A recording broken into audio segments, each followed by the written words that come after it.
I'm glad you're here tonight, and I'm glad to be here. I'm glad all of us that are still standing are here.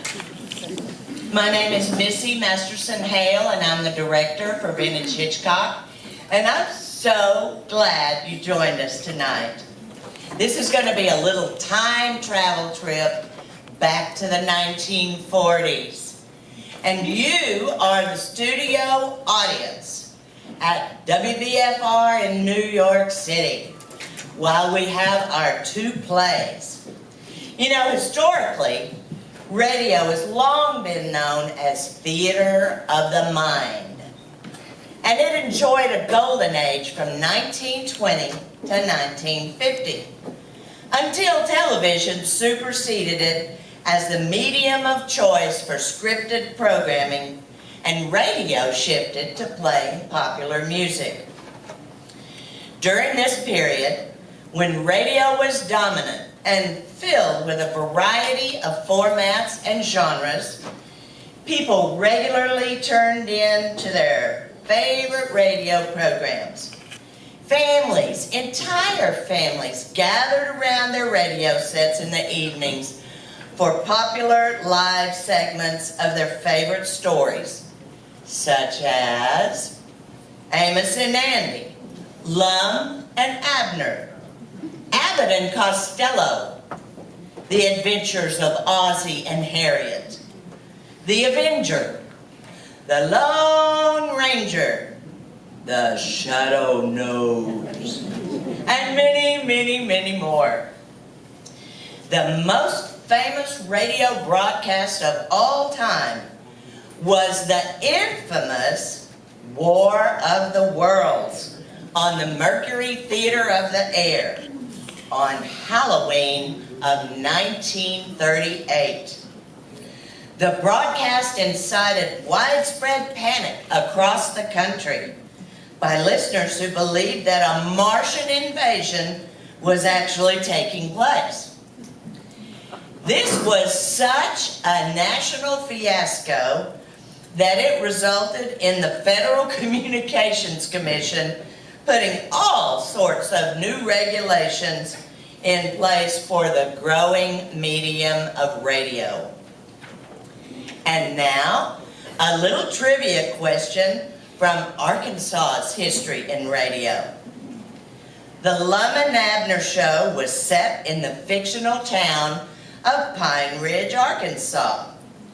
It was based on an actual town, and in 1936, because of the program's popularity, that town changed its name to Pine Ridge.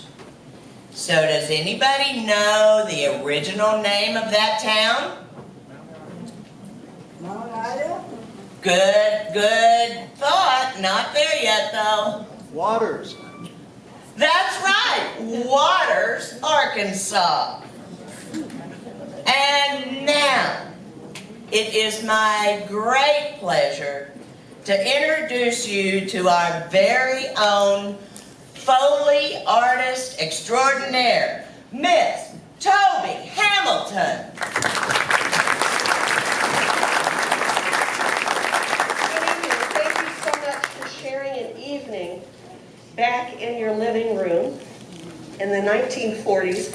Maybe your radio wasn't quite this big, but it's going to be filled with a big show, and I hope that you enjoy it. Now, what are some of the noises that you remember from old-time radio? Footsteps. Knocks on the door. Knocks on the door.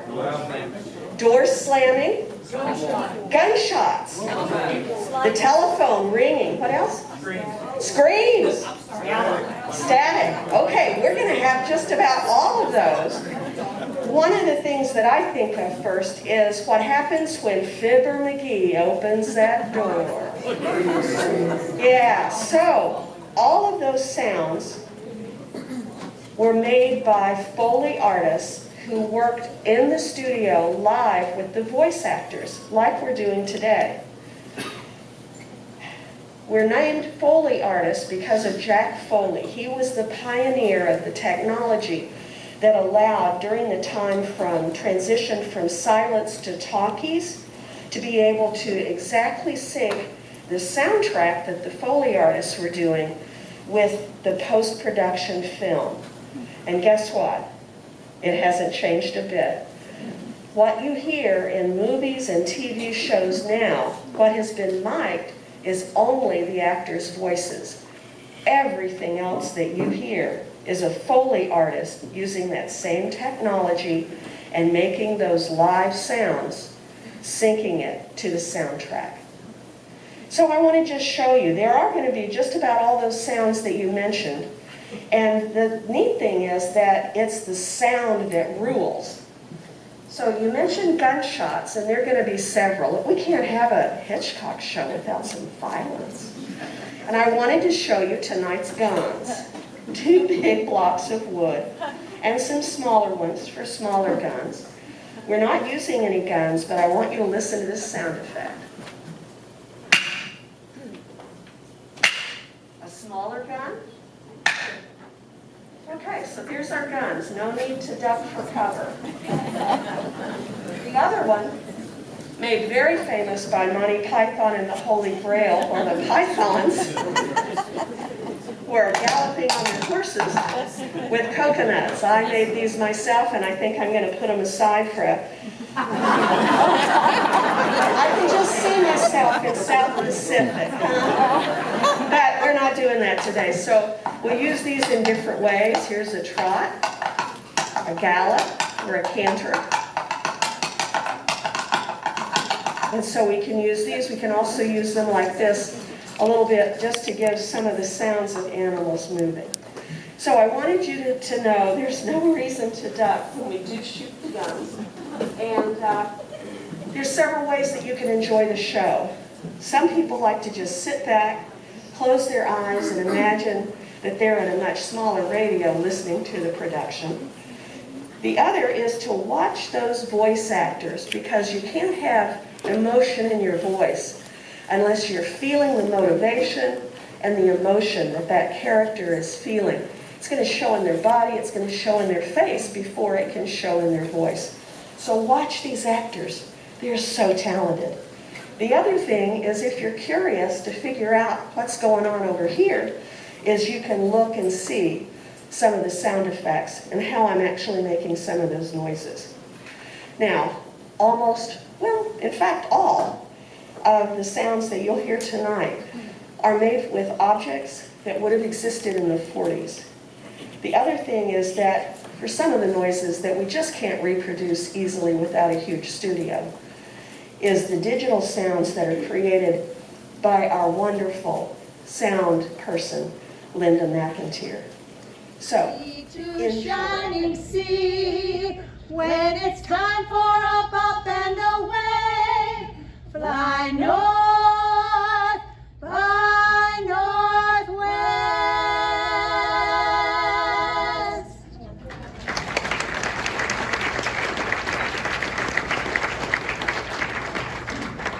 That was beautifully put. And now, if you don't mind, I'm going to stage a disappearing act of my own. But don't be alarmed. I'll see you in time at the end of the intermission. You may leave your seats if you wish and chat with your friends. Be sure to try one of our Alfred Hitchcock tales in the lobby. Enjoy your desserts, and the singers will be in the lobby. Please hurry back for our next play when I reappear in 15 minutes. And I will tell you about our second of our little fairy stories for grown-up children.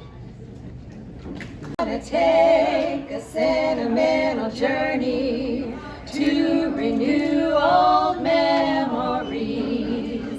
Got my bag and got my reservation. Spend each dime I could afford. Like a child with wild anticipation, long to hear that all aboard. 7, that's the time we leave at 7. I'll be waiting up for heaven, counting every mile of railroad track that takes me back.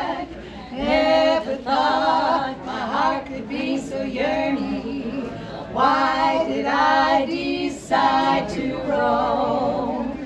Gonna take a sentimental journey, sentimental journey home. 7,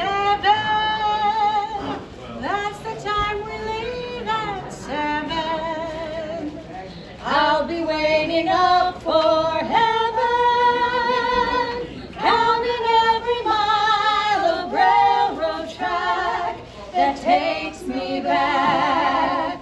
Never thought my heart could be so yearning. Why did I decide to roam? Gonna take a sentimental journey, sentimental journey.